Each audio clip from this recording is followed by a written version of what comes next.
आपका अपने YouTube channel crazy study point पर। तो देखिए हम रेलवे में पूछे हुए प्रीवियस ईयर एग्जाम्स के क्वेश्चंस को यहाँ पर डिस्कस कर रहे थे। तो आज हम देखिए प्रॉफिट एंड लॉस का क्वेश्चन यहाँ पर डिस्कस करेंगे। तो क्वेश्चन है 32 वस्तुओं का विक्रय मूल्य 38 वस्तुओं के क्रय मूल्य के बराबर है, तो प्रतिशत लाभ ज्ञात कीजिए। तो देखिए इस प्रकार के क्वेश्चन को किस प्रकार सोल्व करते हैं। तो देखिए हमें क्वेश्चन में दिया हुआ है कि 32 वस्तुओं की जो सेलिंग प्राइस है, 32 वस्तुओं की जो सेलिंग प्राइस है ये बराबर है 38 वस्तुओं की कॉस्ट प्राइस के, 38 वस्तुओं की कॉस्ट प्राइस के। तो यहाँ पर देखिए सेलिंग प्राइस और कॉस्ट प्राइस का जो रेशियो है वो हम यहाँ से पता कर सकते हैं। तो देखिए यदि ये 2 से कैंसिल आउट करें हम इसको, तो ये तो हो जाएगा 16 और इसको 2 से कैंसिल आउट करें तो ये हो जाएगा 19।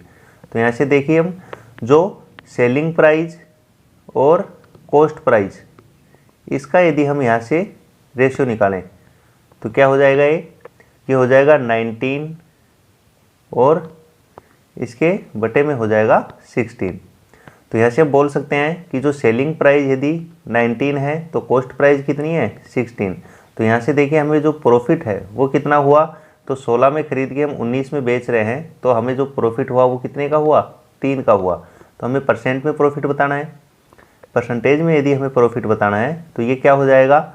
तो यहाँ पर देखिए 3 का प्रॉफिट हुआ और जो प्रॉफिट और लॉस होता है वो जो कॉस्ट प्राइस है अपनी उस पर निकाला जाता है। तो यहाँ पर जो कॉस्ट प्राइस है वो कितनी है, तो वो है 16 और इनटू में आ जाएगा 100।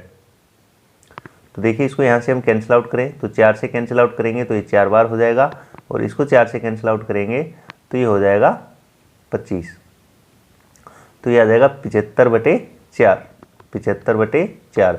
और यदि हम इसको सोल्व करते हैं तो सोल्व करने पे प्राप्त होगा हमें कितना, तो 4 से इसको डिवाइड करेंगे तो 4 एकम 4, फिर बचेंगे 3 और फिर आ गए 4 × 32, 18.75%। तो हमें कितना प्रॉफिट होगा, 18.75। तो सी ऑप्शन जो है इसका यहाँ पर क्या हो जाएगा, करेक्ट आंसर हो जाएगा। ये आरआरबी ग्रुप डी में पूछा हुआ क्वेश्चन है। एक व्यक्ति ने कुछ फल 30 रुपये में 14 की दर से खरीदे और उन्हें 20 रुपये में 7 की दर से बेच दिया, तो उसका प्रतिशत लाभ क्या है।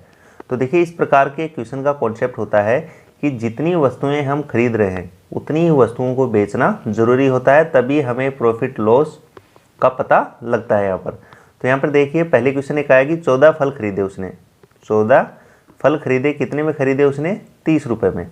14 फल खरीदे हैं कितने रुपए में, 30 रुपये में।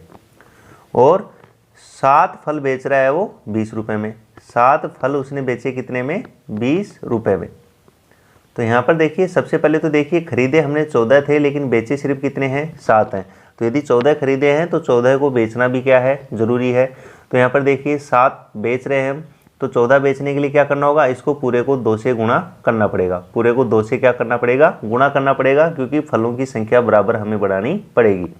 तो यदि 2 से गुणा करते हैं तो ये हो जाएंगे 14 और इधर भी 2 से गुणा करेंगे तो ये हो जाएगा 40 रुपये। कितना हो जाएगा, 40 रुपये।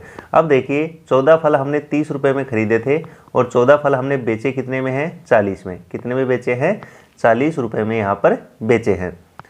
अब देखिए यहाँ पर कि 30 रुपये में खरीद कर हम बेच रहे हैं कितने में, 40 रुपये में। तो हमें प्रॉफिट कितने का हुआ, 10 रुपये का। कितने का हुआ, 10 रुपये का। और हमें परसेंटेज में बताना है तो 10 का लाभ हुआ और क्रय मूल्य कितना है यहाँ पर, 30 और गुणा में कितना आएगा, 100। तो यहाँ पे देखिए 0 से 0 कैंसिल आउट हो जाएगी और 100 में 3 का भाग देंगे तो ये आएगा 33.33%। तो बी ऑप्शन जो है इसका यहाँ पर करेक्ट आंसर हो जाएगा। तो ये तो था इसका फर्स्ट मेथड कि हम जितनी वस्तुएं खरीद रहे हैं उतनी ही वस्तुओं को बेचना क्या होता है, ज़रूरी होता है। अब देखिए इसी प्रकार हम इसको दूसरे मेथड से भी सॉल्व कर सकते हैं। तो दूसरे मेथड से क्या करते हैं, तो इसमें देखिए हम लिखेंगे, एक तरफ वस्तु लिखेंगे, एक तरफ लिखेंगे हम वस्तुओं की संख्या और एक तरफ लिखेंगे हम उसकी दर।